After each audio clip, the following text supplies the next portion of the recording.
Hey, welcome to the Gig Life Podcast. I'm your host, Stevie Taylor. This is episode 99. Harry Brus. Here we go.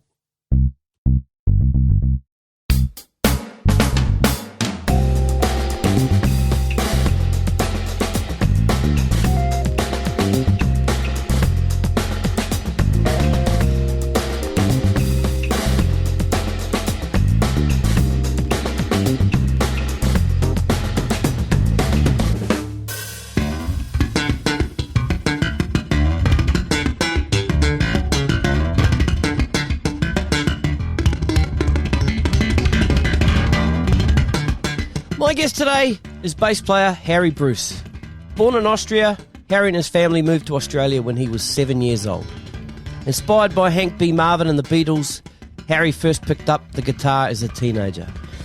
In 1965, his band, the Amazons, scored a record deal with Festival Records, and since then, he's never stopped working as a professional musician.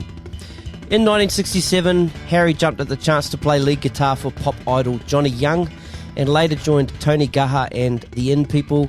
A fortunate encounter with sax great Geoff Oakes started Harry's lifelong affair with soul music. During these years, Harry discovered bass giant James Jamerson, whose legendary bass style became Harry's true inspiration on the bass. Jamerson, the great Chuck Rainey, and Jerry Jemmott became the three gentlemen of bass who inspired Harry's own unique bass style. Harry's played with a host of Australian and New Zealand greats: Mother Earth, Renee Geyer, Kevin Borich, Australian Cruel, Tommy and Phil Emmanuel, Barry Leef, Marcia Hines Jimmy Barnes, and countless others. A workhorse of a musician, a true Australian music legend, this has kept Harry in the game for 53 years and counting. This one's a cracker, so sit back and open your ears to some of the life and times of Mr. Harry Brus.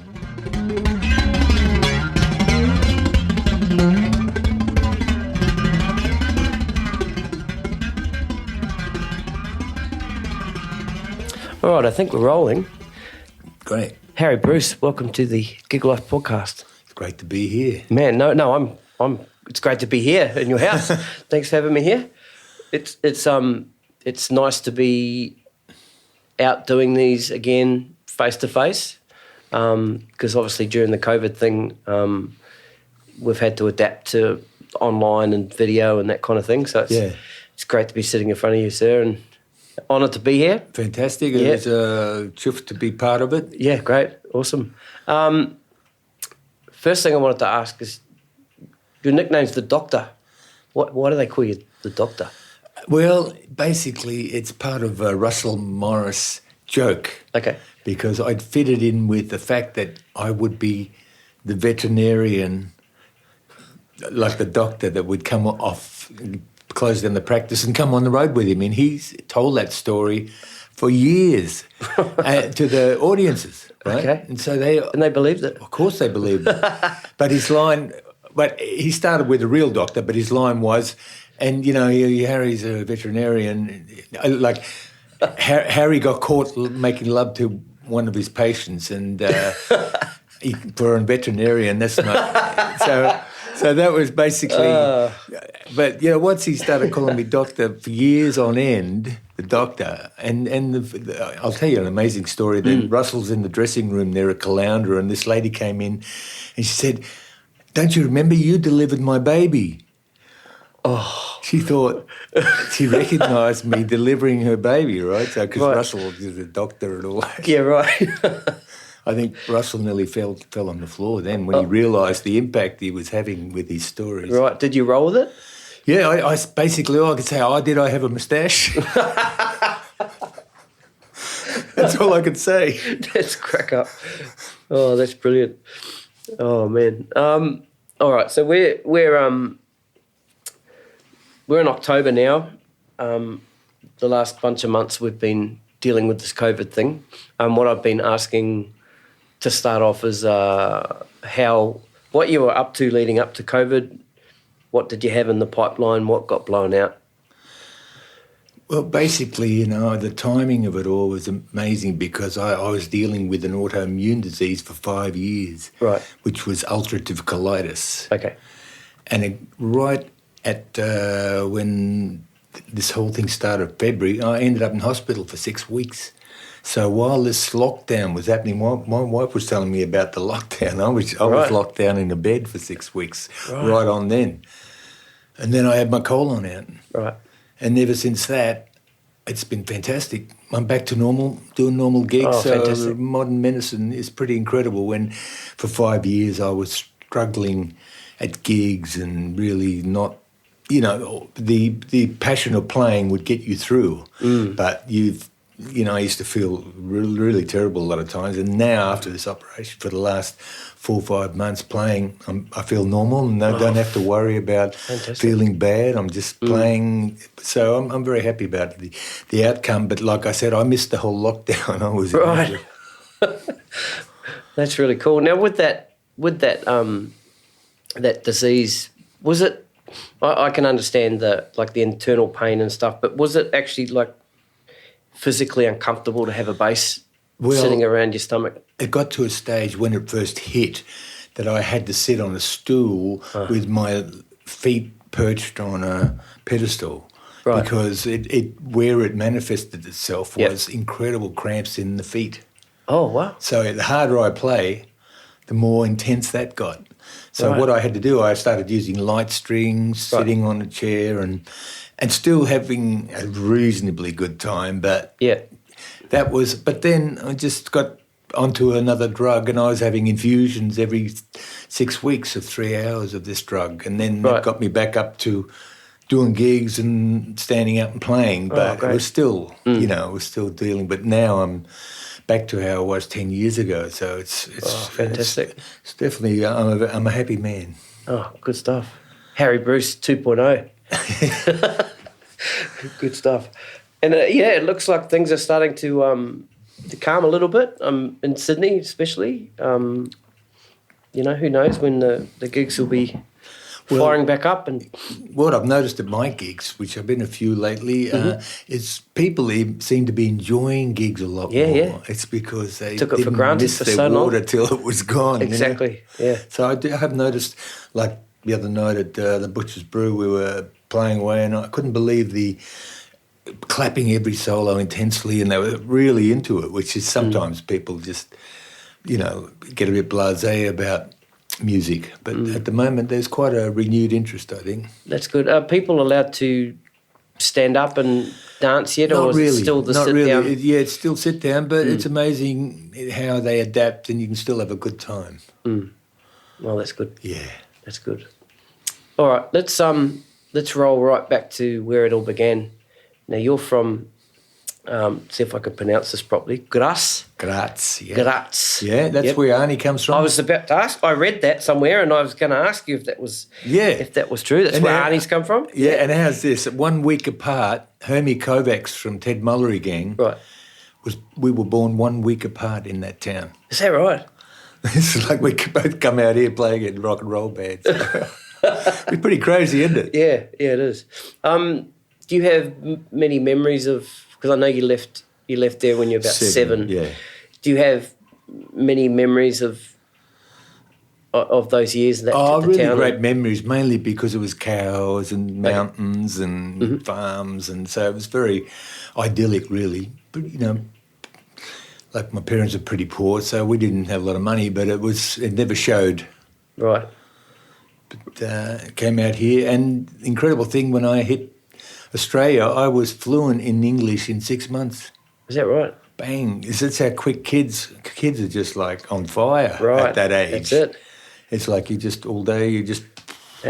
Yeah. So, and my parents sort of, my mum was pretty cool. My dad was, even towards the end before, he still didn't have it down really greatly, the language. So, it's amazing when you're young you can.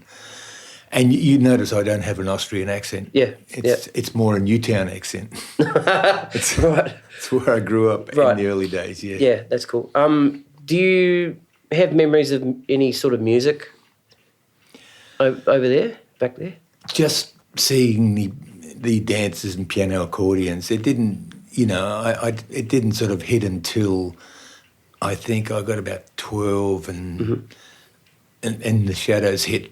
Yeah, the Hank B. Marvin thing. Yeah. So, I mean, that was an awakening. Right. From then on, it was like, wow, Yeah. something about this. Yeah, that's cool.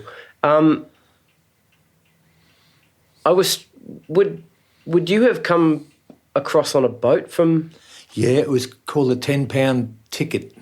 Oh, right. That's what the migrant ticket, that's what it cost to come out here, £10. It was a 6-week voyage from Naples. Right.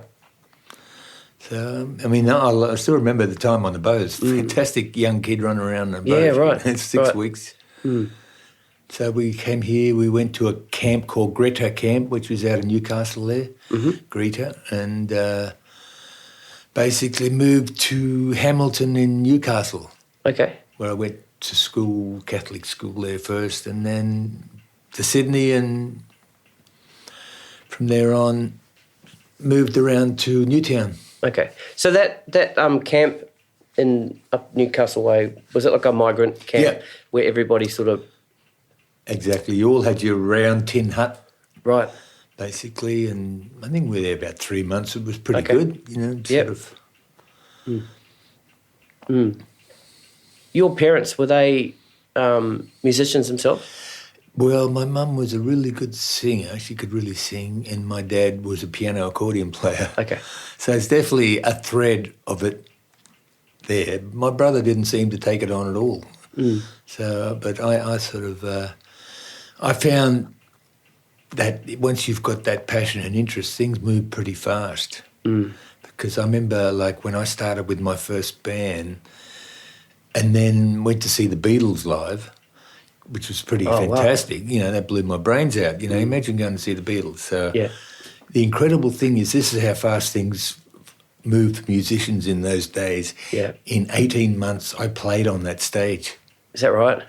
It's the Sydney Stadium, the biggest gig in Australia. Right. And in 18 months from seeing the Beatles, I was on that stage playing. Wow. And not that I was that great, it was just that, a bit of timing and the fact that I could play a bit better than a lot of other guys. So Did you take in the weight of that moment? Were you going, wow. Yeah, this is it. Paul was right here, playing the bass right here. Exactly, because, and people say, but you went to see the Beatles, how could you hear anything with the screaming? Yeah. And what it was is those songs were melted into your heart. Yeah. So that all you saw was the moving, but you're playing the song in your body. You've got the record playing in your head. Yeah, so gotcha. That's how you're experiencing it anyway. From having heard so much of those songs, and their set was 31 minutes. Wow, that's it. That was it. 6 Australian bands on. I was going to say, was it support? Yeah. Acts and... Johnny Devlin, all the Australian bands were on, and Beatles were on for 31 minutes. So it was a great time. And about a year later, Eric Burdon and the Animals came to town. Right. And I was working with a band called the Dave Miller Set. And I get a phone call, the Animals want to hire your bass amp. So I took it down to the stadium, set it up for them. They blew it up at the sound check. This is Eric Burdon. Right. Eric came over and said, sorry about that, Bella. Did he buy you a new one? You know what? I think the bass player came over and said, mate, here, grab this. It was a fantastic Crown valve amp. That wasn't his to give me, right? Yeah. So I just took it. It was fantastic. Oh, great. Have you still got it? No. Unfortunately, those days, things moved. I lost a lot of things that, that... Right. And basically, you should have held on. I was buying L-Series Strats in the Sydney Morning Herald for $150. That's what they were. If only you knew, eh? If only. Yeah. Yeah. Oh, man. All right, well, let's go back to that moment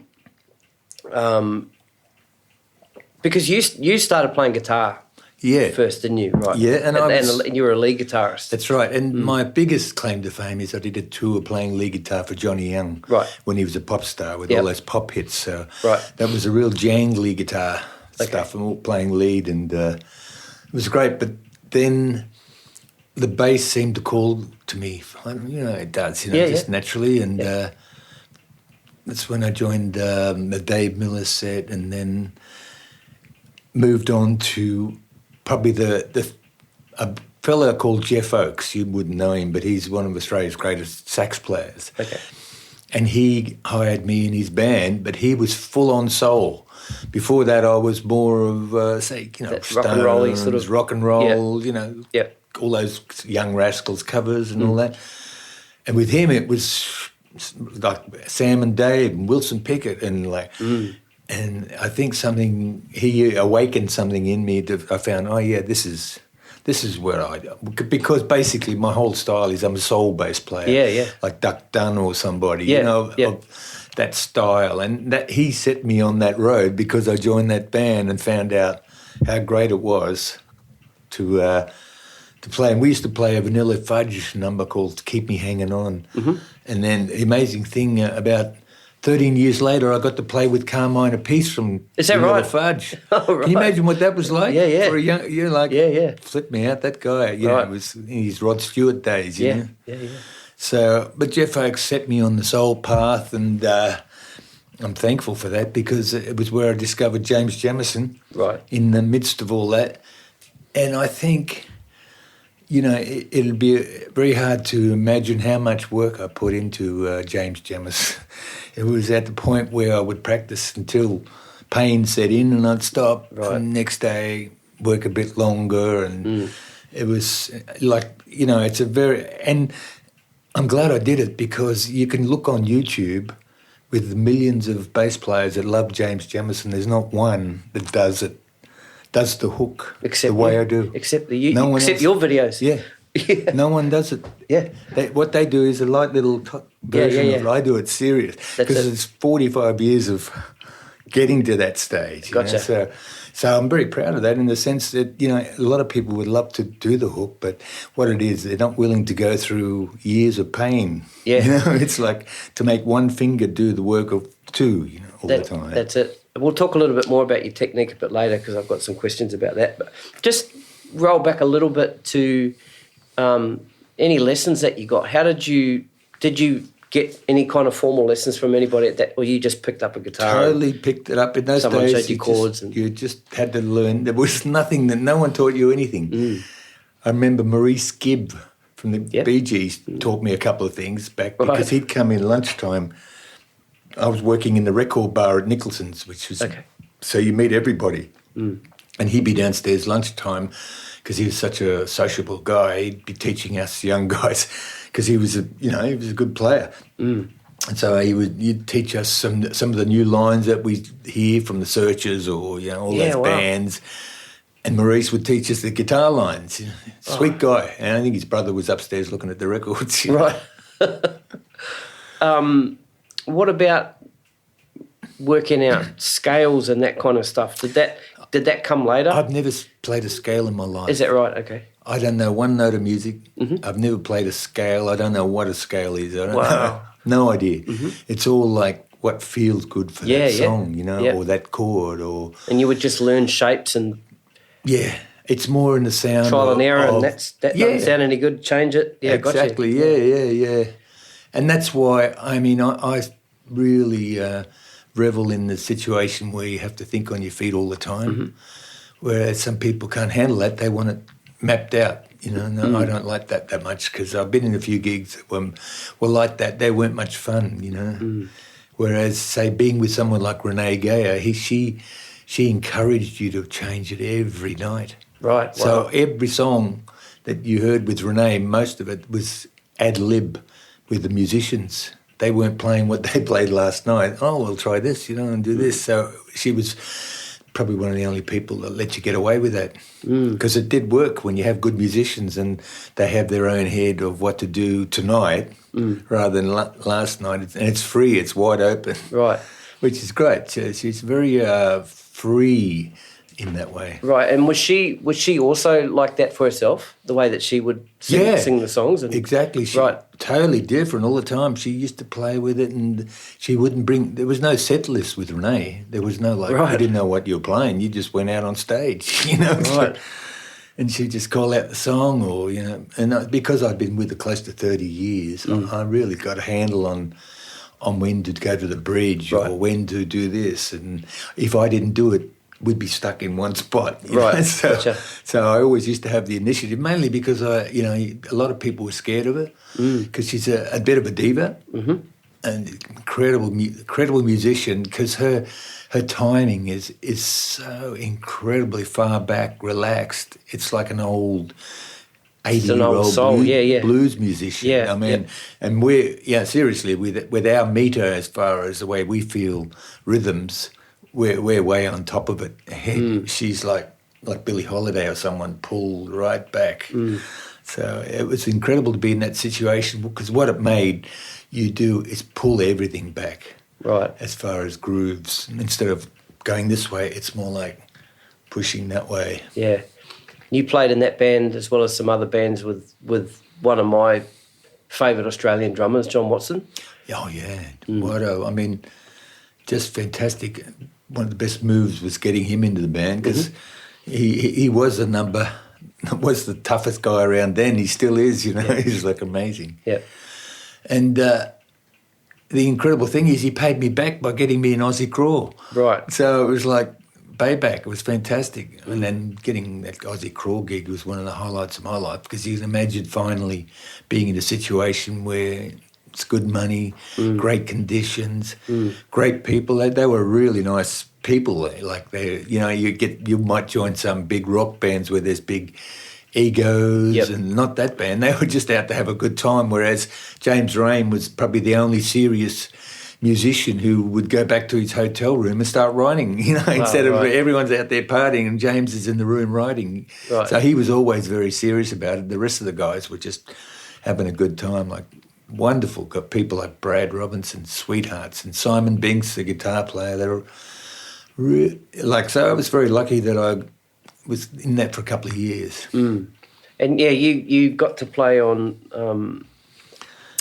Between a Rock and a Hard Place, and that was one of the last albums. It was the last studio album. The last album was Final Wave, which was the My Music Bowl concert, which was the live thing.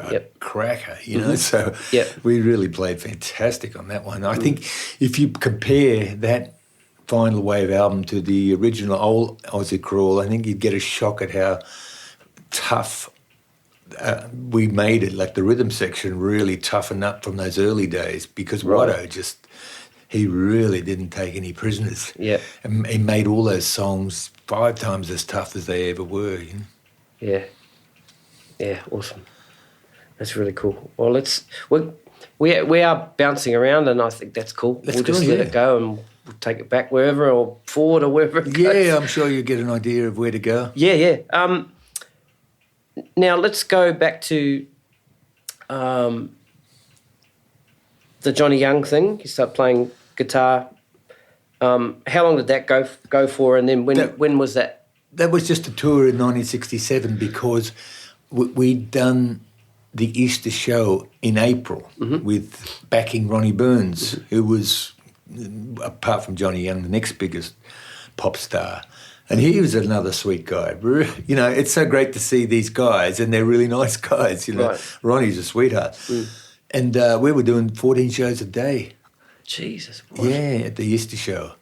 And imagine here I am, 18 years old, in a really nice suit, because Ron Bennett sponsored us. Right. We had these flash suits and we're playing away and there's girls screaming and tearing like Ronnie off the stage. And after a while, you just don't even blink when you see these girls being dragged off. Right. This was going on all the time. I mean, the incredible thing is, after I did that Easter show, I got like a garbage bag full of fan letters. I mean, I'm talking for you, for me. Awesome. Yeah, just for me. It was amazing. It was like, and then really beautiful because the country girls had never seen anything like that. Right. So I mean, they came from all over Australia, really, and. Pretty good for the ego, that stuff. Yeah, well, you can imagine I walked out to get an orange drink side door once and they jumped on me and I had my new suits ripped and the bouncers are dragging me. They're dragging me in through the side door. So it was like a taste of what these rock stars go through. Wow. It's like, because it only lasted a week or so, but wow, it was a pretty intense. Mm. Now the changeover from guitar to bass, right? So was there a moment there where you just Because you said a little bit earlier that you were kind of drawn to the bass. Was there one thing you saw or you heard? Well, I can tell you the turning point of when I was just a bass player, just playing bass, and then getting serious. The turning point was I was in the Dave Miller set, and I pulled in a guitar player called John Robinson, who was pretty famous in Australia in the sense of Black Feather and all that later on. He was the first heavy metal god we had. Right. John Robinson was... But in these days, he was a Hank Martin guy with a crew cut. So I got him in the band. Right. And within 3 months, he got me sacked. Right. Right. I got him in his big break and he got me sacked. Oh. And basically got one of his friends in who could play better than me. Right. Who grooved and all that. And basically sat down with me and he said, you just got to play with the bass drum. And, because I'm not an idiot, I realised I wasn't, I thought, wow, one of those things. But from that point on, when he told me that, man, did I get with the bass drum. Right. So that was that was 67. Yeah, right. 67. So from then on, I knew what I was doing wrong. Right. So I sort of started really working on it. Now when I get with a drummer, I'm so slick with the bass drum. It's ridiculous, but not all the time religiously because that gets robot-like. I'm talking about the right times of hitting it with the bass drum. Mm-hmm. So that came from that experience, and from that time on when I got that sack, it was the best thing that ever happened to me because I took off. From then I started getting all the gigs like I had. Wow. Got from Geoff Oakes, like I was telling you about, the soul guy. Got the gig in Tony Gaha and the In People house band at Checkers, jamming with Billy Preston all week. Like him on the Hammond and the rest of us just jamming with him. It was just amazing. And so from that I went into hair. So you can imagine what hair was like in 69. It was Free Love. And so that was an incredible gig. How long were you doing that? For about 8 months. Right. And was that a reading gig for most of the people in the band? It's a fantastic story how I got the gig. Yeah. The bass player that was doing the gig ended up, he got deported because he robbed his own bank on acid. He was tripping on acid and he went in there with a gun and robbed his bank, and the teller was a lady who recognised, Reno. Right? So this is true. It was like the cops arrived at his house and in the front room counting the money. Oh, man. So anyway, he spent a few years here in jail and then they deported him. But anyway, he was the bass player in Hair because before that he was in Australia's first Jimi Hendrix experience trio called Compulsion. Right. They're famous in those days because Reno's about 6'6", massive Maori guy. He was powerful. So he played incredible. And he was with the La-Di-Dahs and then he joined Hair after the La-Di-Dahs. And then he dropped an acid trip on one of the nights of the gig and walked off the scaffolding, broke his arm. So that next day, they rang me up and said, listen, we want you to come in and have a look to see if you can do the gig. Our bass player's broken his arm.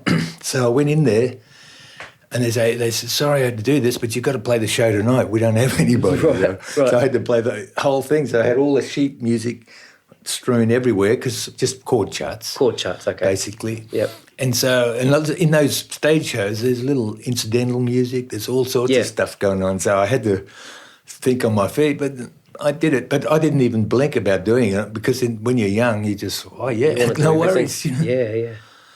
So Patrick Flynn was his name, the musical director, and that was an incredible gig. Can you imagine Hair, being in Hair in those days? Yeah, it was just such a family thing.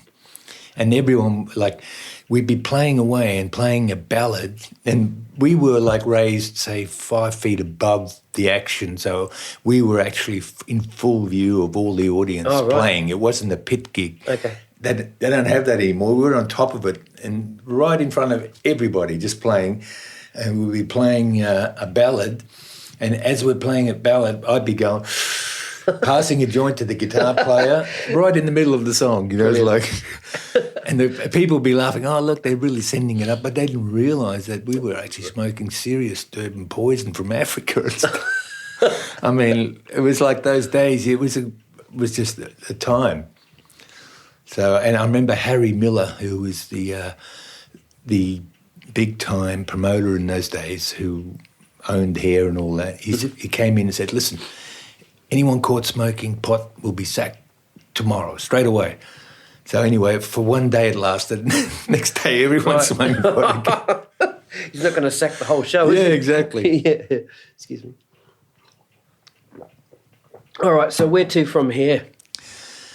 From Hair, I went to Jeff St. John and the Copper Wine, which was, well, you know, Teach Me How to Fly. That's a pretty great record. So I was all part of that. With Wendy Saddington live at, you know, the only album Wendy Saddington ever did was the one we did at Wallachia, which is really fantastic. And then from Wendy, I joined the Third Union Band, backing people like Doug Parkinson, Rick Springfield, and all sorts of... So how did that work then? How did the Third Union Band work? Red McKelvey was a great guitar player, and he had the Third Union Band, and he basically asked me to join, and we started backing some really great Mike McClellan, on GDK mainly, on the TV shows. Oh, right, okay. So it was just doing 2 songs here and 2 songs there, and then going to Queensland with Doug Parkinson. So that was a great band. My sort of first foray into serious country music, because he was the number one Tommy Emmanuel type country player. Right. He was incredible, like just had it all down. Red is a legend. So playing with that band, going from full-on soul music to country, I realised it's all the same. It's all groove and soul music. You know, country's very soulful as well. Yep. So I think I got my real love for country music in those days, you know, and sort of still now I play country music all the time. It's just fantastic. Mm. Had you discovered Jamerson at this stage? Yeah. Yep. I discovered him basically 1968 in Surfers Paradise when I was with Geoff Oakes, because Geoff Oakes said, "Listen to this." I was made to love her, Stevie Wonder. Right. I knew there was something serious going on there. And so that was the turning point. And about 1970, I had a mentor, a guy called Les Young. Now, Les Young has an amazing career because he was the number one reader in town. Okay. Doug Parkinson. Then he went to Hawaii to work with that Maori singer that was big time, like Engelbert Humperdinck. Oh, John Rolls? Yeah, he was John Rolls, and he moved to LA. And Les played serious gigs in LA because he was a serious bass player. Mm. And Duncan Maguire was having a tough time. They were doing an album, Ayers Rock, in the studios in LA, and they called Les Young in to come and help out with the album, and then come back to Australia to do a tour with Ayers Rock, which he didn't stay with them for long. But at that time, he took me aside and basically gave me certain albums with incredible Jamerson going, and that, you know, when a guy like Les feeds you stuff, you're going to have a real good listen. So I spent a lot of time dissecting what was there. But I tell you what, that journey started in 1969, and I don't think I hit my stride with the Jamerson thing till about 97. Mm-hmm. I mean, I'm talking about all that struggle, you know, trying to get there, you know. Yeah. And then finally I started doing it, never as good as Jamerson or anything like that, but I started getting the hook, and that's how long it took, 30 years or something. It's like, because they just got to... And the thing is now, I still do it and I still keep going because, you know, it's like it never ends. The more you know, the more you got to learn. You know? Yeah. So do you think it's taken so long due to the fact that you were just doing so many other things that weren't so much that type of music, so that was taking a lot of your time and your... No? The total opposite to all that. Okay. It's about strength. Okay. Didn't have the strength in the finger. Right. You know, and it took that long to build up. It was like building up that muscle to that point. Right. But because before then, basically I'm playing on the surface of the string. Mm-hmm. But years later, I'm seriously digging into the string, which I didn't do in the early days. You just don't know how to, if I'd had been able to talk to myself 35 years before, I would have been incredible. I could have told myself, now listen, this is the way to do it. But no one has ever really analysed what he did except me, seriously, in the sense of taking it all the way. Yeah. And the incredible thing is, it's the hook, but he also has his thumb placed about right next to it, and that thumb is muting just about every note. Yeah. Yep. So instead of bass playing, just playing that, he's playing a note, and that thumb is actually stopping. That's why it's so clear and clean, because it's stopped. It's like he's pumping and he's stopping it with his thumb. Yeah, people used to think, I've read that people used to think that he had some like foam muffling under that under the guard. Just a normal thing you got with the Fender Precision that's is right. all he had. Yeah, but people, I mean, because you can see that. I think you can buy the replica basses that have the the padding stuck under there, because the people that can't do the mute. Yeah, well, the thing is that the modern day bass players who put the foam under there don't realise the foam is not it at all. Yeah, I know, that's what I'm saying. It's quite. It doesn't really work. Yeah, what works is that hard rubber that was in that bass plate next to the bridge underneath. That was seriously hard rubber. It wasn't foam, so it just sort of cut everything short. Which is, as music got onto the 80s, remember it was all long notes. Yes, yep. And deep drums and power toms and everything. Yep. And also the thing is, I think with Jamerson, because he was a double bass player, he strengthened his arms. That's why it was so hard for me to get anywhere near it, because he was so strong. His arms were a lot shorter than mine, so there was serious solid muscle there. Right. So he basically, his action on his bass none of the guys these days would have even been able to play anything on it. Right. He had the same idea of on the electric bass that he did on the upright, working that hard, and he would loosen off the truss rod so that it would bend. So it had a banana bend in it as well, right? Just like so he could really grab it. And I used to do that from about 92 to 98, and that's when there's a thing called Live at the Basement with Renee, when you can hear how it really does work. Right. I think a song called Midnight Train in Georgia, it's on YouTube, but the sound on that is the pinnacle of what I was trying to work at all those years, and I got it. Awesome. It's serious, because I'm playing a bass in 61 precision with this ridiculous action. I couldn't do it. No way in the world could I do it now. Right. Just that period I did it, and if I'd had kept going, I'd be carpal tunnel, I'd be doing all sorts of damage. But I did it and pulled back. Now I do the same vibe, but I don't work anywhere near as hard, because I've learned to, basically get the thing out there without having to slave away at it. That's good. Which is the good thing about keeping an instrument when you get old, because you actually do get more relaxed and it becomes easier. Not harder. Right. You want it to be that way. Yeah. Well, it does get easier because, you're no longer fussing about things and you're just grooving, basically.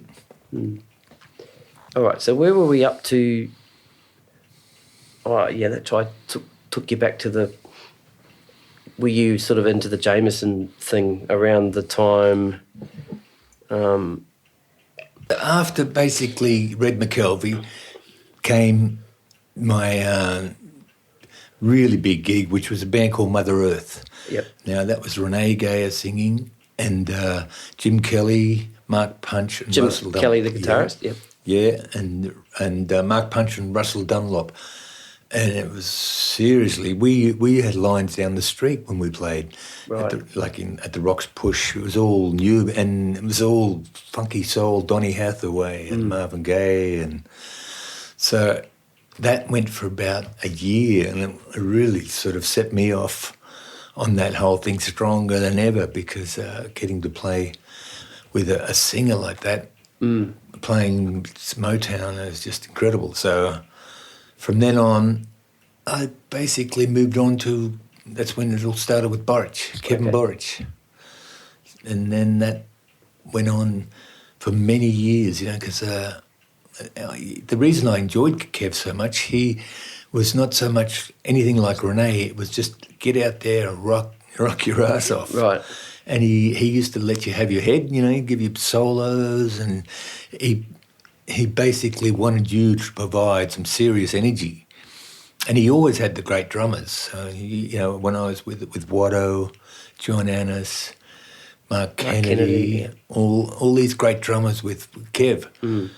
And so that music with a great rhythm section can really sound great. Had you been into a recording studio at this stage? Had you started doing recordings on maybe albums or? Oh yeah. And did you get into the session scene? Not so much in the sense I wasn't a reader, and basically I would play a track on this album or on this, but I was more of a live musician. Yeah. Do you remember your first recording session? Well, it's a fantastic story. This is like my band, the Amazons, 1965, right? And basically we get up every Sunday at a Ray Brown the Whispers gig, and they let us get on the instruments and we play a few songs, and that's how we started. So I'm 16, and what the guitar player and drummer's mother was one of those showbiz mums. So she became an agent. Right. And so she started pushing the band. Before you knew it, we had an audition with Australia's biggest record company, Festival Records. Right. And so we went in there and played one song, which was Stand By Me. And the guy came running up to us and said, "You guys are great, you're signed." Can you imagine how easy it was in those days? Yeah. The biggest record company, and we played a half-assed version of Stand By Me, and we got signed. Great. Because we were pretty young kids, And so we put that out, and at the time, I was working at Nicholson's Record behind the counter, selling records. And I was also in charge of all the mail orders to New Guinea. Right. Now, the New Guinea natives were crazy about Chad Morgan and Slim Dusty. Right. I mean, Pub With No Beer, I would send maybe 20, 30 copies of Pub With No Beer every day to New Guinea. Great. Right? Yeah. Anyway, my record comes out with the Amazons, and so when they weren't specific of what they wanted, Amazon's records were going to New Guinea, left, right and centre. Nice. Right? And they basically said they got an email from Festival Records saying, "We find this really hard to understand. We've sold hundreds of copies at Nicholson's, but we haven't sold anywhere else." Oh, Jesus. So you can imagine, I thought maybe now I could do a tour of New Guinea, Yeah. And did you? No, but imagine the poor native, if he wants Slim Dusty, he's probably got the Amazons. Classic. Okay, so Renee, Kevin Borich, were you doing both at the same time? Were they kind of you're crossing over, or it's different parts of the year? Renee was at one of the first Kevin Borich gigs, and she said, "Oh, you sound like an express train. You should call it the Express." So Renee named Kevin Borich Express from a gig. Okay. Yeah, so, and then basically I think Kevin Borich touring for about 18 months was so intense because it was all road, 10, 12-hour drives, intense. So I finally had enough and moved and decided to move to Byron Bay, which I did for about 18 months and lived a fantastic, like, you can imagine moving to that idyllic place back then. Back then, yeah. So, but I was playing gigs there all the time because, when you're a bass player, you can fit in anywhere because it's always the last person you can find is a bass player. Right. So I was doing great little gigs all the time. I was formed my own band with some great players, and we supported B.B. King. Right, which is all original music. I wrote it all, and then we supported Country Joe and the Fish. It's like, so it was a serious band with no covers or anything, just all original stuff.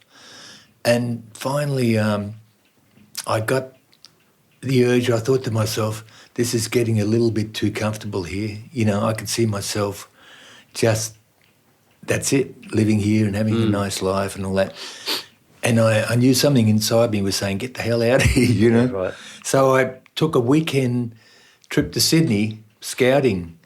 I'm in Whiskey A Go-Go down in the band room, and a guy comes in talking to the guys in the band, and he's looking for a bass player for a 7-night-a-week gig in Surfers Paradise. Right. So imagine my timing of going down there. He's gone and he's looking for a bass player. So I immediately moved, me and my wife moved up to Surfers Paradise and started playing in the band up there.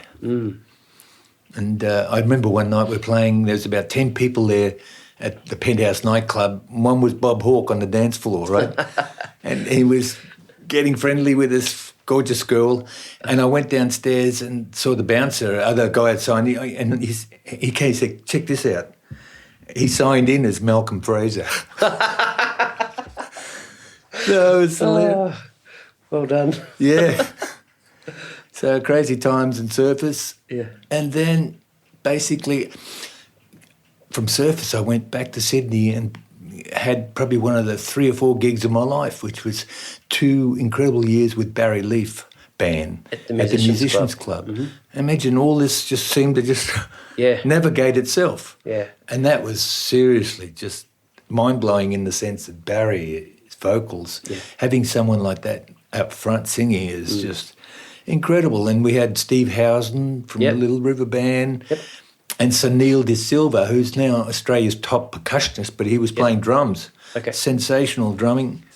And we'd have Dennis Davis from Stevie Wonder's band come in. When he came in, he would play all night. Yep. It wasn't jamming. The drummer would sit down and Dennis would play the whole night because he was just that sort of a guy who wanted to play. And the clips of me playing with him, they're on YouTube as well. Oh, right. And it was my first sort of real taste of what an incredible black American drummer, what it feels like to play with one of those guys. Right. It's like, wow. It's like serious, snappy energy, you know. It was, and I think I played sort of a lot years ahead on that gig that just playing with someone like that, I noticed, I was sort of, he made me play so much better. Oh, great.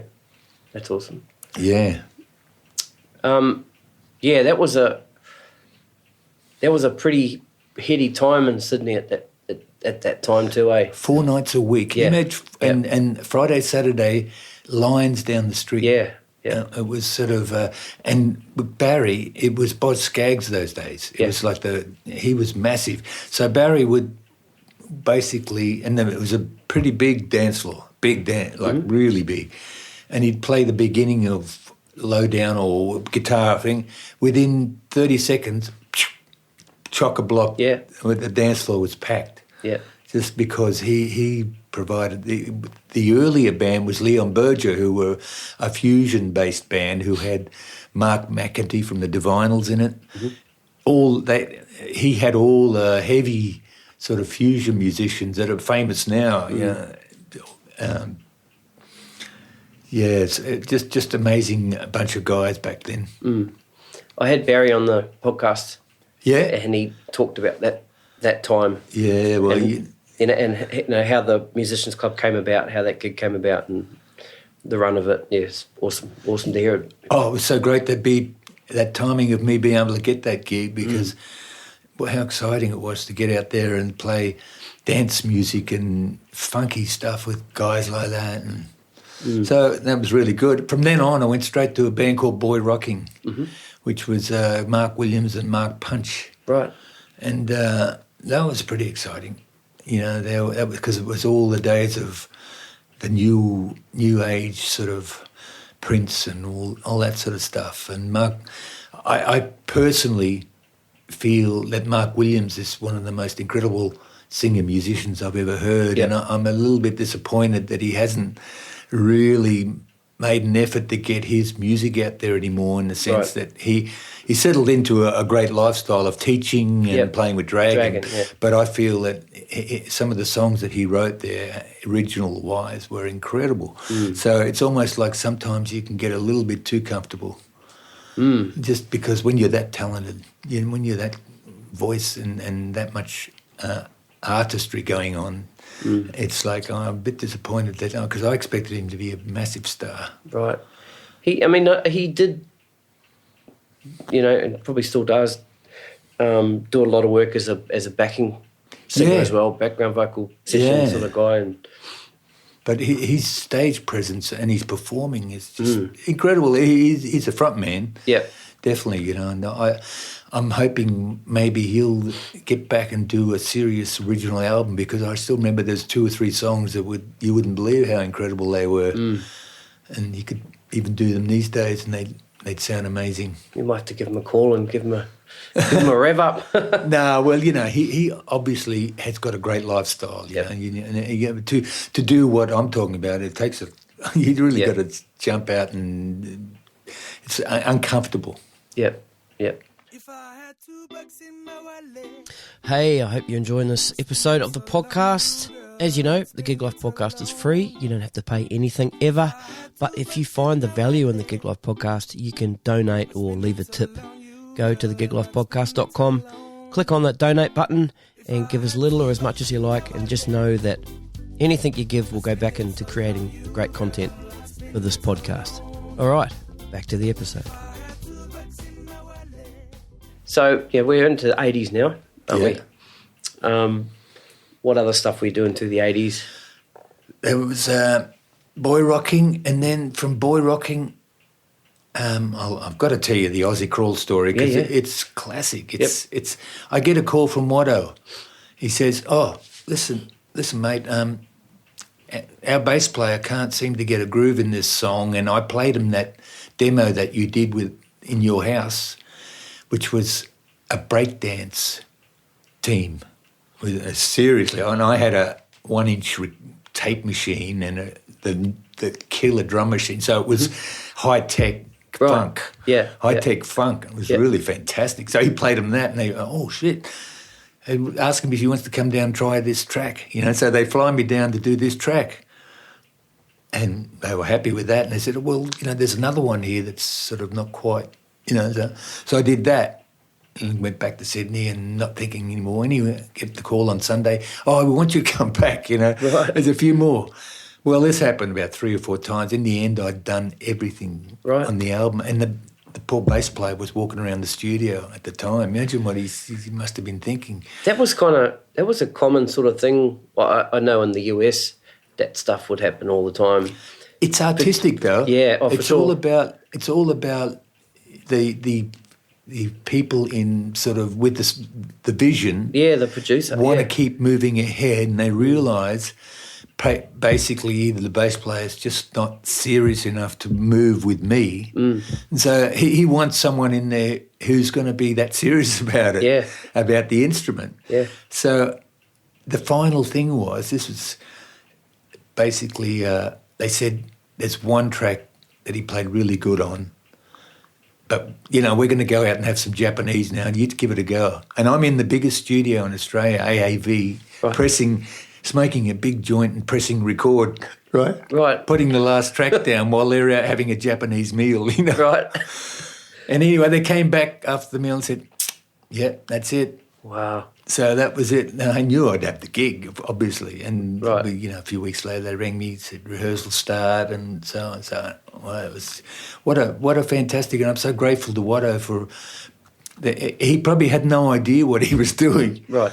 When he asked me to do that one song, I'm sure he just thought, I don't think he realised it would eventuate into a serious, making the band. And I'll be honest with you, I think getting me in the band was probably the worst move they ever made. Oh, why is that? Because it was no longer Aussie Crawl. If you have a listen to it, it's very refined, more like Steely Dan or somebody, Right. It's very musical and very, it's so different. Whereas had they kept the old bass player and kept more to that style, it would have been a bigger hit, I think. Right. So it's sort of, I feel like I'm part of the reason for their demise, really. Because I read something that, the album didn't do so great, and then you guys had to tour to try and recoup. Yeah, 7 months non-stop. Yeah. You know, and they spent $600,000 on it. Oh, shit. Back then. I read 400, but 600 Back then. Out. Yeah, right. And so there went poor old everybody's leg, Right. And the great thing is, I think they were on a retainer like Watto on that, but I was getting on a wage, which was bloody great. Right. So it worked out fantastic. But, to experience a gig where you walk on and you don't even pick up the bass, Rhodey puts the bass on you, and that's right. It's like one thing I wish every muso could experience, because it's a lot of fun. And they used to buy me a set of Rotor Sound bass strings, expensive strings, 2 a week. Wow. You know, all that. And so when I finished that gig, I had a box full of these incredible bass strings that lasted me for many years. Right.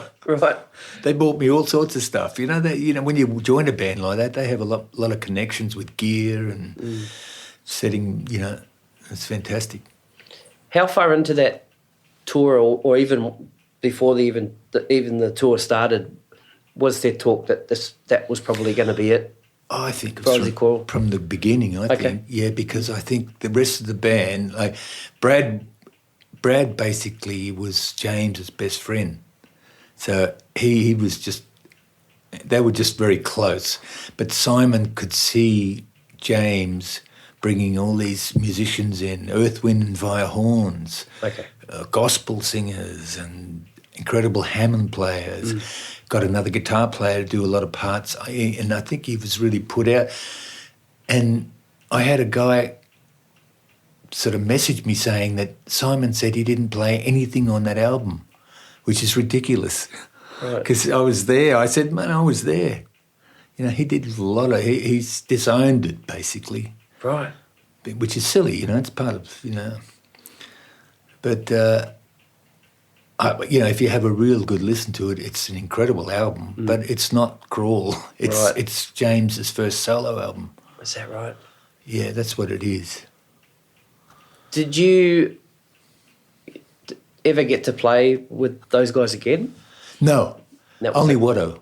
Only Watto, yeah. Yeah, and Watto, we hooked up pretty much straight away with Renee again. So on and off, we've all, even a few years ago, I still do. We might get a call out of the blue every now and then, because she knows if we get me and Watto, it's going to be pretty good, you know. But Watto, he's amazing. He's flat out all the time, although not at the moment in Melbourne. But he's such an amazing craftsman with doing all sorts of, say, carpenter stuff. He's out there working every day, earning money. Yeah, I've seen his posts on Facebook. He's up fixing roofs. Yeah. He's basically really good at that. You know, and also he charges people probably half of what a guy normally charges. So he's definitely in demand. You know, so he does bathrooms and porches and you can see it keeps him pretty fit. So I don't think there's been any problem about, although he would miss playing. I mean, seriously, because of the videos of Aussie Crawl when I was with them, and you check out Watto's I've seen face. Yeah. It's so intense. Yeah. You know, we are both so intense about it, and isn't that a great thing to want it to be that great? You know, that's what it is. I think James was very lucky to have Watto. And because Watto's still playing with James now, yeah. Oh, yeah, they're hooked up. Yeah, cool.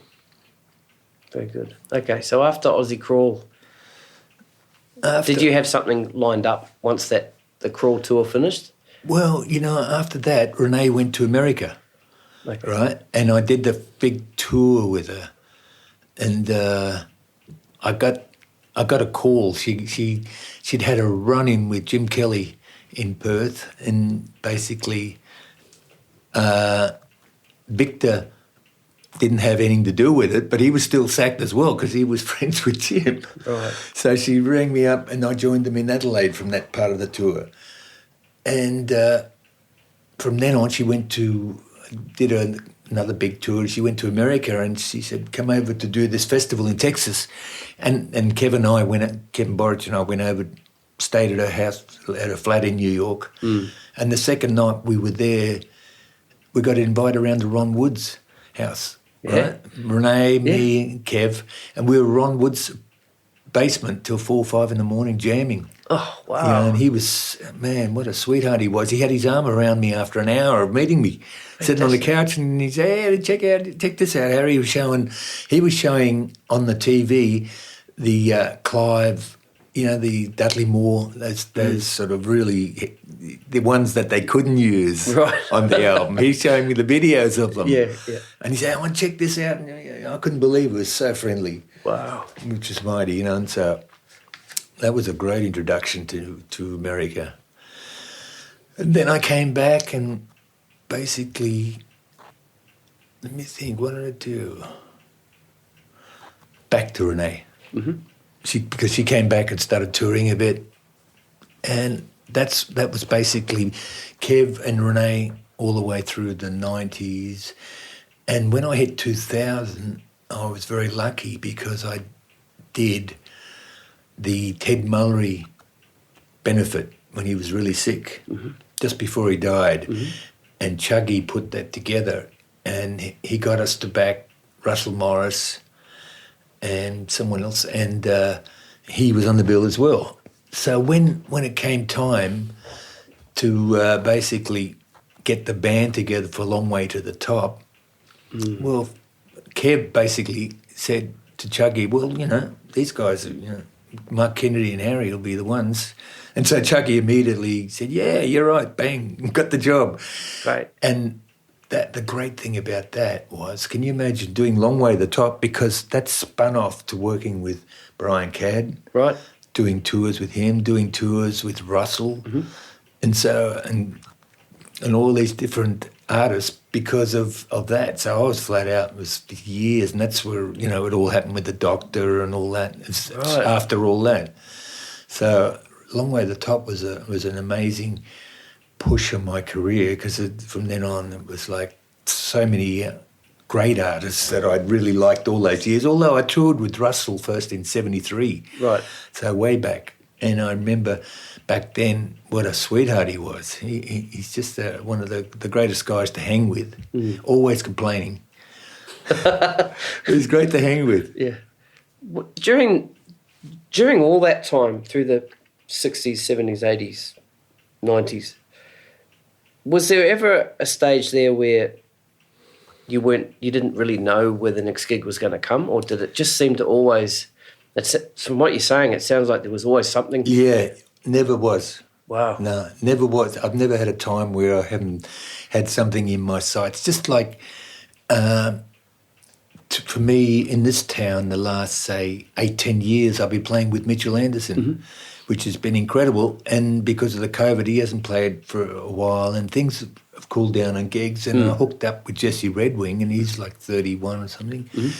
And to be with someone that good and 40 years younger than me, and yet we're on the same plane, I feel very fortunate, because that alongside with Mitchell is the two strongest gigs in the last 10 years.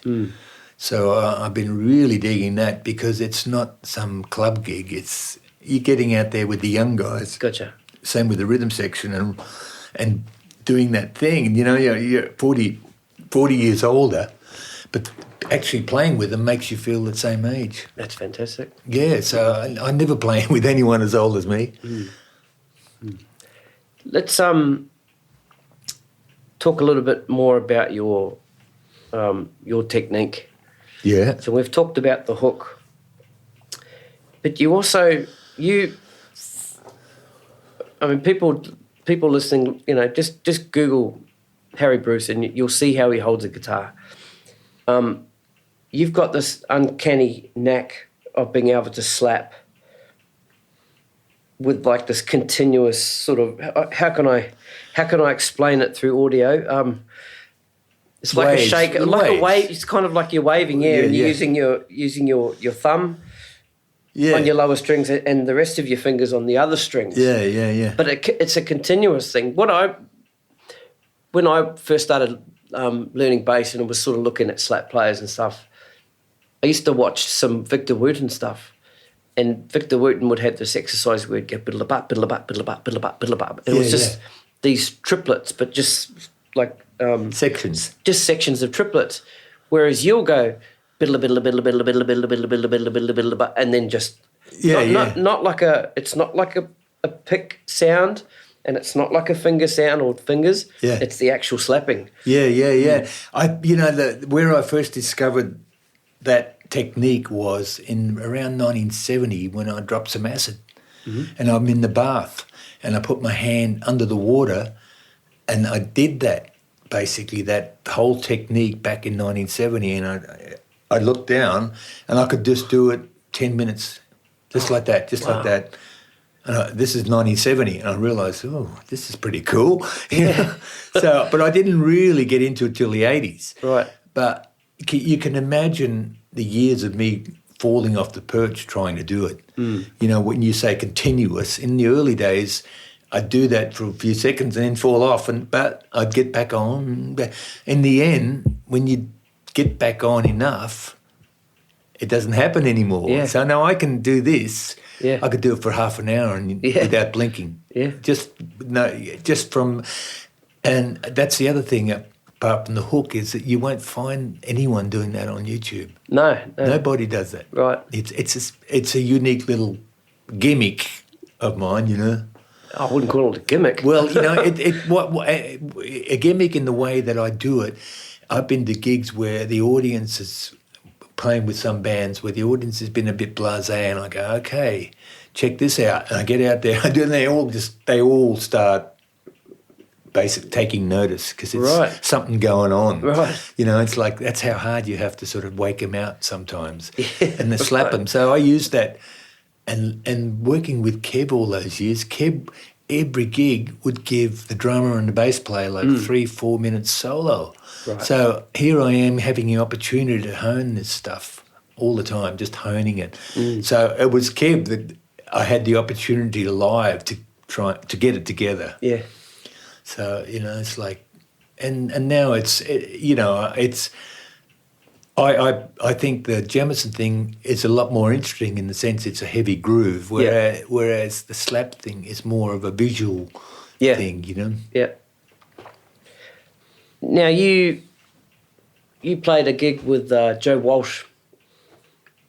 Yeah. Yeah, tell us how that went down. And Mate, it's, you know, playing with Joe, I basically thought, I'm going to use a 5-string with flat wound strings, like the Motown strings, because they sounded so deep, and it was a good move because it sounded so great on the tracks. And all we did was we had maybe an hour rehearsal with Joe. That's it, bang, for the whole set.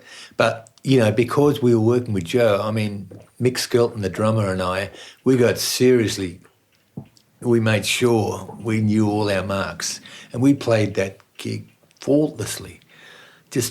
And I think he would have been pretty knocked out that a bunch of Aussie guys can just jump on board and do it that slick.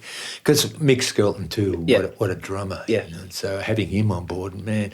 And then Kev playing second guitar, probably such a highlight. Just powerful stuff. when was that?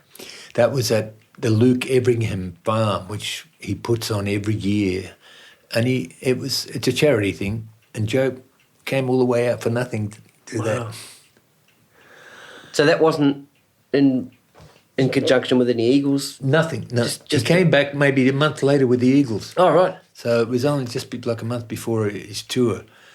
But it was when he'd stopped drinking first and doing drugs and everything. So he was straight as a die. So I was a bit disappointed because he hardly said anything.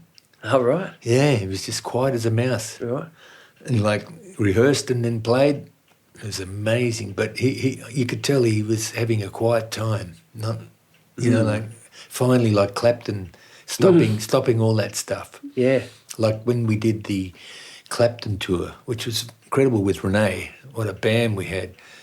And you know the great thing about Clapton is he put us up in all those swish hotels with him. Yep. You know, normally the support band down the street. Yep. No, he put us in those great hotels, and his backing singers would take us out for lunches, and we had Ricky Fattar on drums. Do you know Ricky Fattar? I've heard the name. He's the drummer he was with the Beach Boys, and he basically been Bonnie Raitt's drummer for 25 years. It's something now. Right. So we had him on drums, so you can imagine how good it was. Right. And what... There's Duck Dunn on bass, so imagine hanging out with Duck Dunn, and we'd be sitting around the couch with a couple of musos, and he'd be telling us the Blues Brothers stories, and oh man, and imagine sitting with Duck for hours on end, Yeah, it's sweetheart. So we've got Jamerson on this side, and then we've got Duck Dunn over this side. How much did Duck Dunn influence you? Well, probably not. Obviously, my biggest three influences were James Jamerson, Supreme. Then came Jerry Jemmott, who is a lot of Aretha records, and he's where I got that funky stuff, doing, all that from, and then the smooth. See what I do now with the hook. I've actually evolved that into a cross between Chuck Rainey and James Jamerson, because Chuck Rainey did it all with one finger as well. Oh, right. But he did it with backwards and forwards. Yep. So he was hitting on the upstrokes. Yeah. So now I basically have a combination of those two. So those three guys were it for me. But Duck gave me the blues roots. Okay. What Duck taught me is to play a blues, don't busy it up.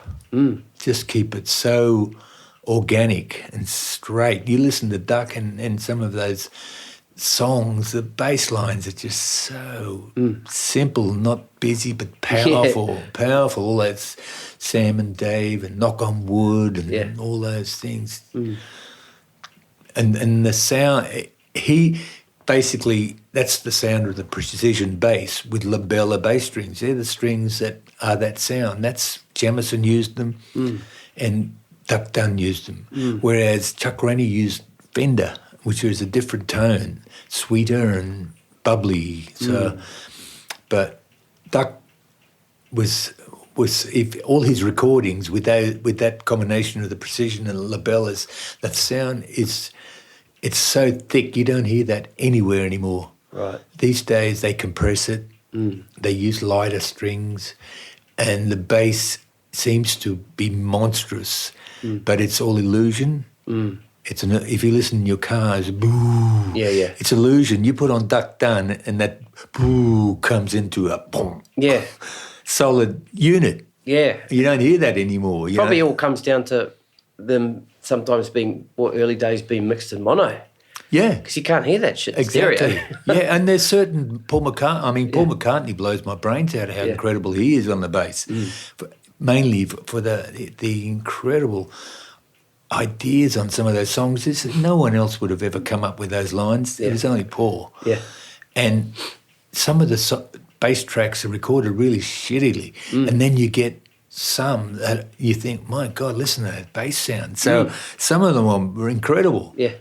But it's a hit and miss with some of the bass sounds with some of the songs. But when you hear some of the ones where it's like just incredible, and I spent a few times doing the Let It Be tour, which is all around Australia, doing the big concert halls of the Opera House, doing the Beatles with an orchestra and all.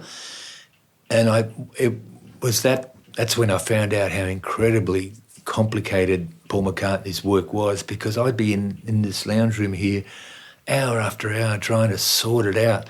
Penny Lane, I mean, that's frightening. The bass line on Penny Lane is frightening. Yeah. I mean, and I finally got to play it with Glenn Shorrock on Long Way to the Top. Right. And I pulled it off. But, I mean, that is, any bass player trying to learn that's seriously, and I am, like Day in the Life and all those things. But Penny Lane was incredible. And I remember the time we did it, I wish I had a tape of it, because Glenn Shorrock had a fair few whiskies, I think. And he started off with Penny Lane, the barber wears another photograph. I'll never forget it.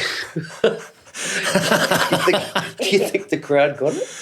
Oh, I'm sure they noticed, Yeah. but he was like, he's having a good time. Good. And Doug Parkinson always had, like, I think 3 whiskies, those little whiskies, ready for when he came off. Okay. Right?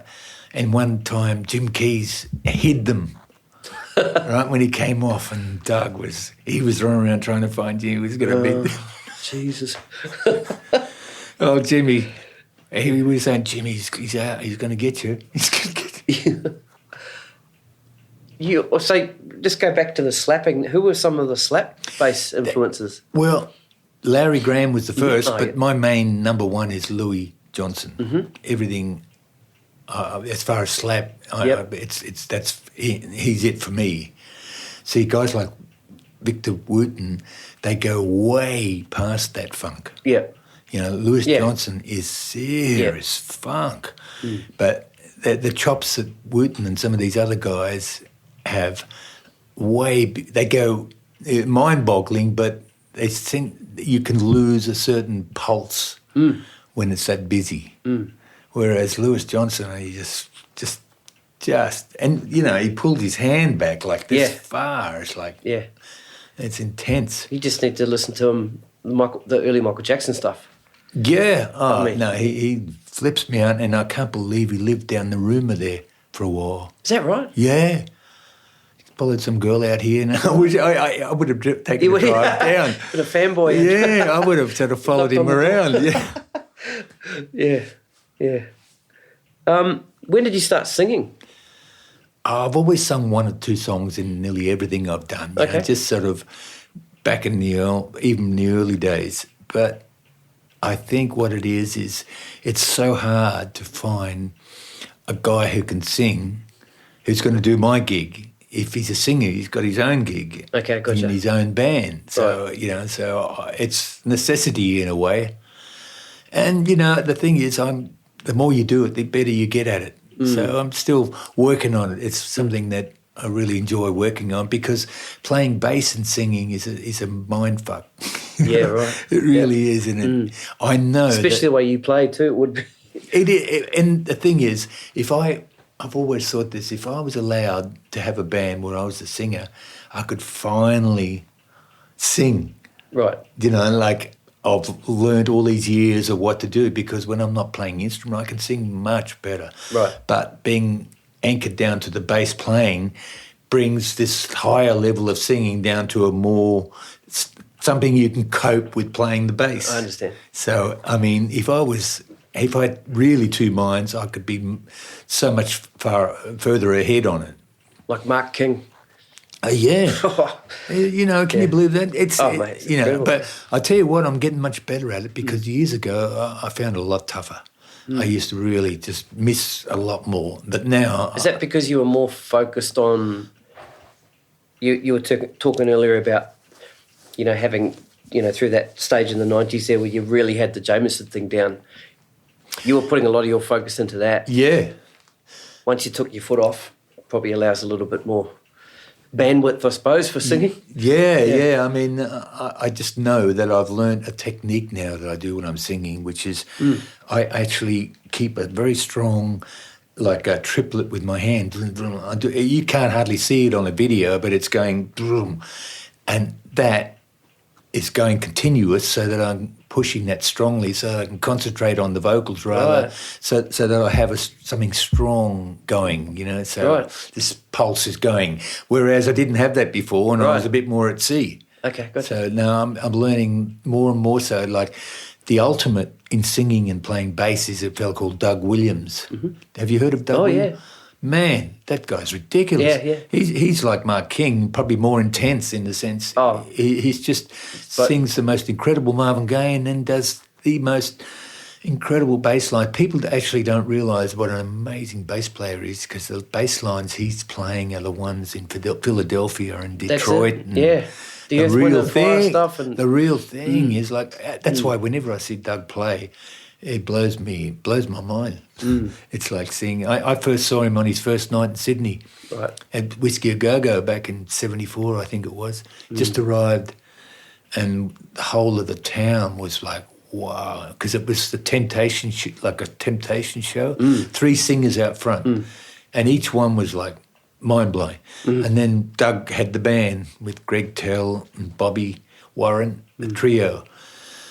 And those guys went back, the singers, and the rest of the guys stayed here. And so Doug started picking up gigs with Marcia and Renee. Did that live at the Dallas Brooks Hall gig.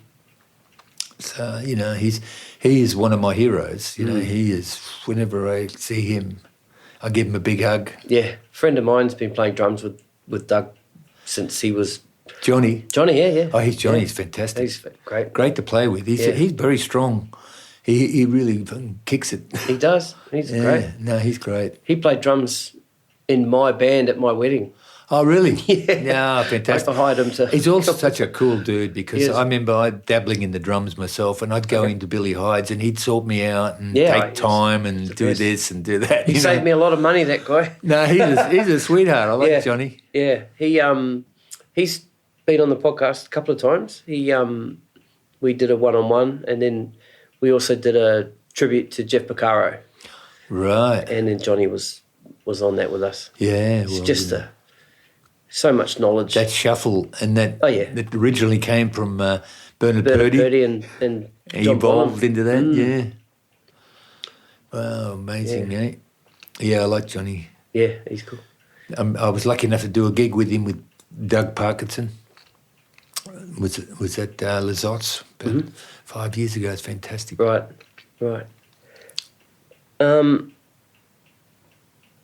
What do you do outside of music? Well, you know, most of my days are spent downstairs writing. You know, I'm still looking for that elusive song that, you know, is going to do something, you know. Okay. So, and it's basically the hard drives I must have 30 beginnings, you know, so I'm basically just working on some of the better ones. And, you know, it's a lot of fun because I've got a whole shitload of keyboards down there. It's Fender Rhodes and guitar amps, so I do it all myself. So, and these days with the drum loops, man, it's amazing. You can get a high-tech sound without going to a big studio, you know? Exactly. You know, it's all due to your drum sound, to how good your thing is going to sound, you know? But then you get those Stax records where there's two mics in the room recording drums, and they sound better than these high-tech guys that have spent close miking 40 mics, you know, and all that. Right. I find some of those earthy blues records with the drums, you know, incredible.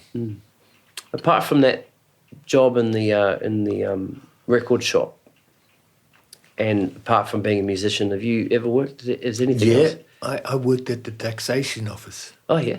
In filing system, and it was like, you know, the Commonwealth Employment sent me there. It was 67 or something, and basically it's pretty boring.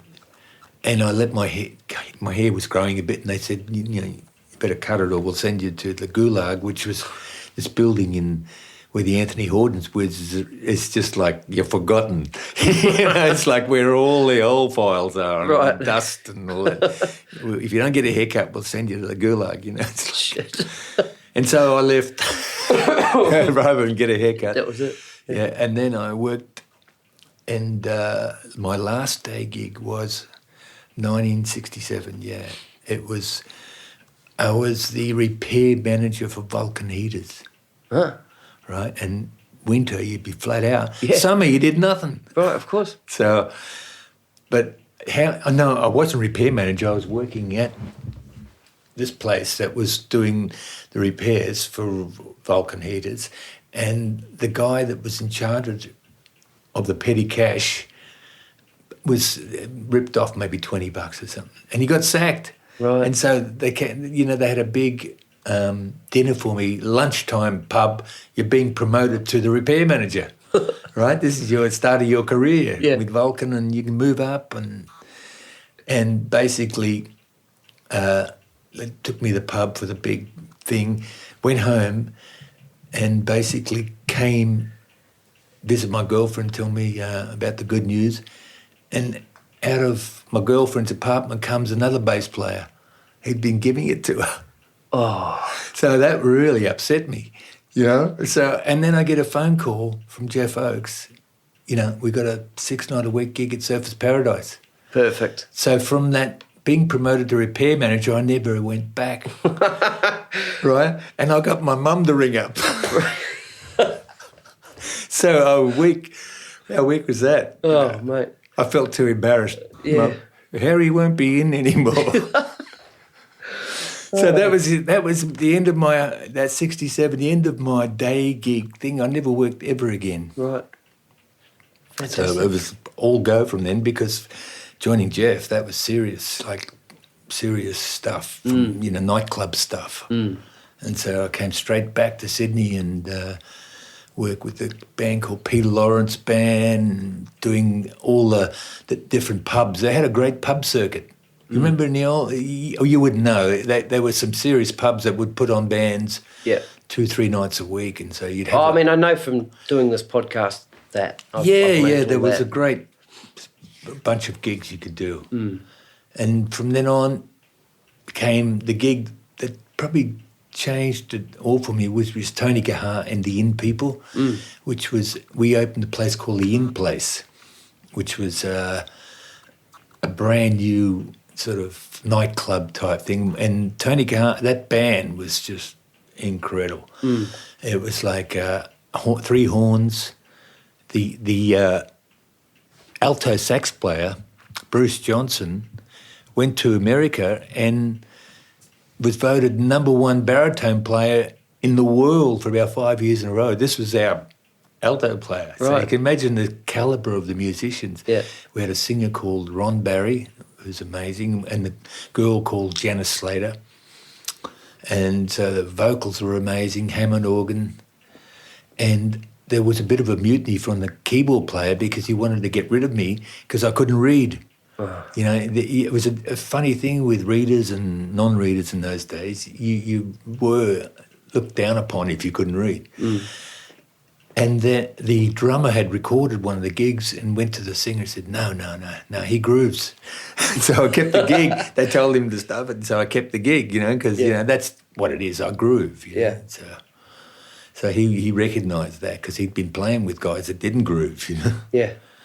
So that Tony Gaha gig was amazing because he took us into Checkers, and that was the top echelon music. From there I went to Hair. So it's all linked, and there was never a week where I wasn't sort of going somewhere. That's awesome. And Blackfeather, you haven't talked about Blackfeather. Mm-hmm. That's the first serious sort of heavy band in Australia. Mountains of Madness is still, I think it's like $500 a copy if you get hold of it. Wow. John Robinson, nearly every gig would drop acid for every gig. Right. And you'd have 800 to 1,000 people in the audience, cross-legged, and they're all just as out of it as John. Wow. And me too. I was going to say, what about you guys? Yeah. Yeah, we too. We dropped. And a guitar solo, I kid you not, was 20 minutes long. Yeah. And you'd think it's boring. No, it's these people are all going on the journey with John, Yeah.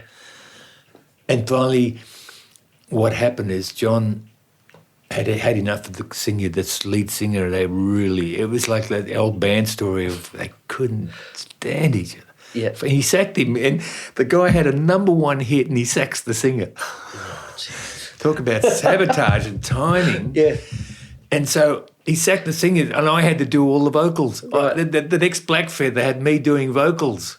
Right. Oh, wrong, that early, But we limped along for a month and then gave it a miss. Okay. And the singer formed another Blackfeather and capitalised what John should have capitalised on, the #1 record. Right.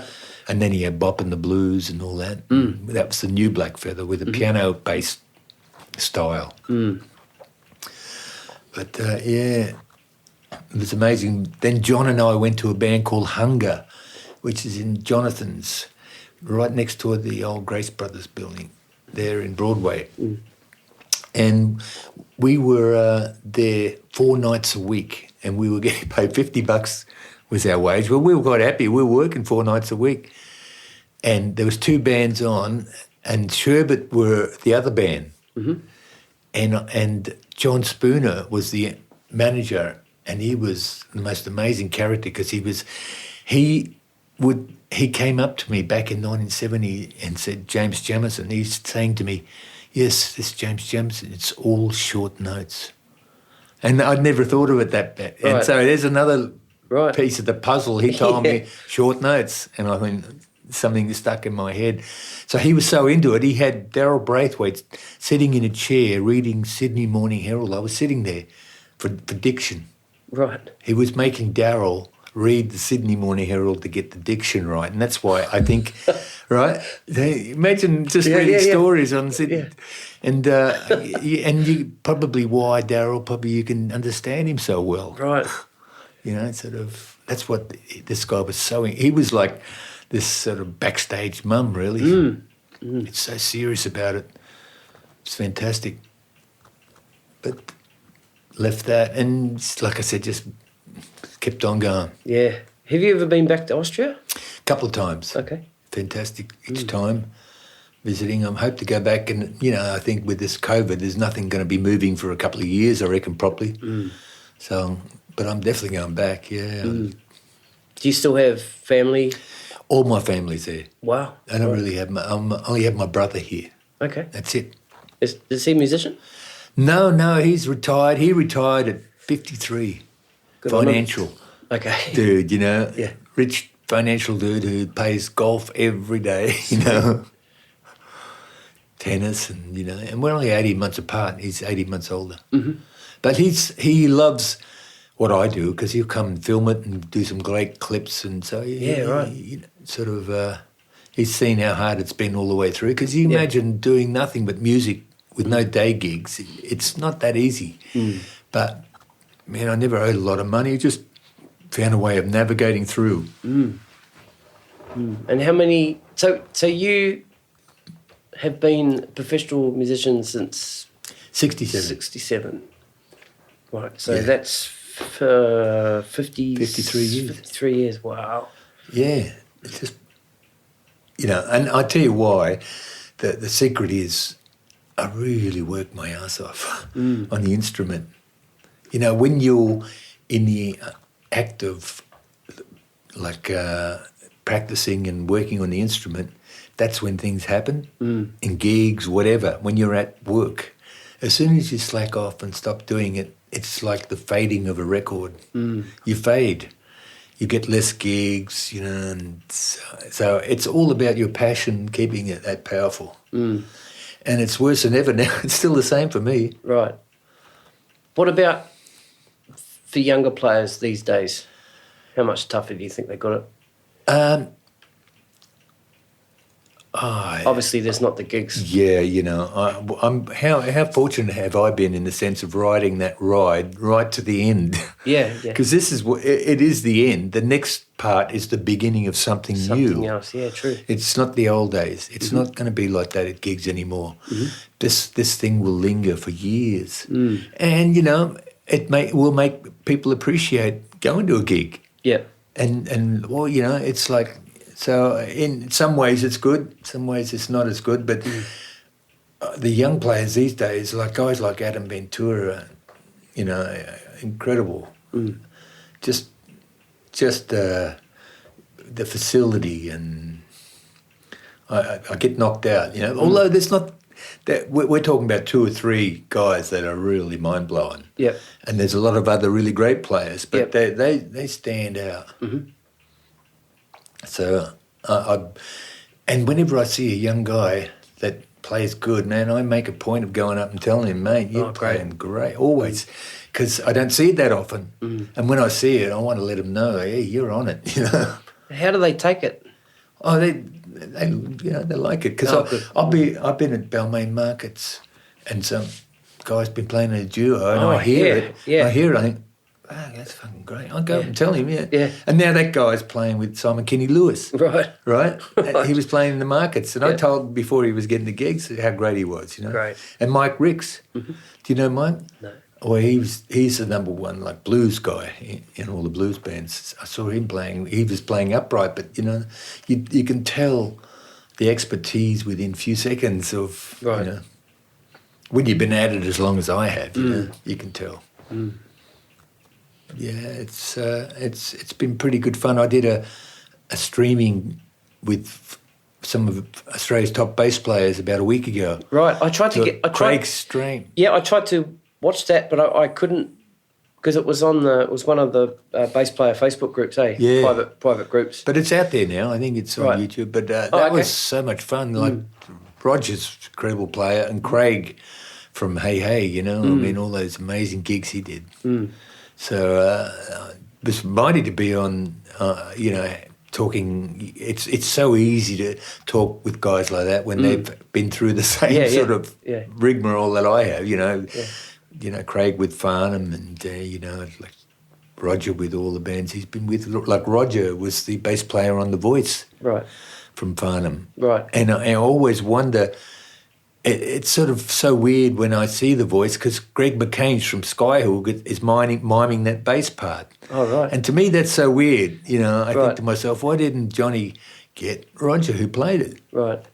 And it was the same with Horses with Darryl Braithwaite. He got some model to sing Margaret Earlich, to mime Margaret Earlich's part. Yeah, I mean, how ridiculous.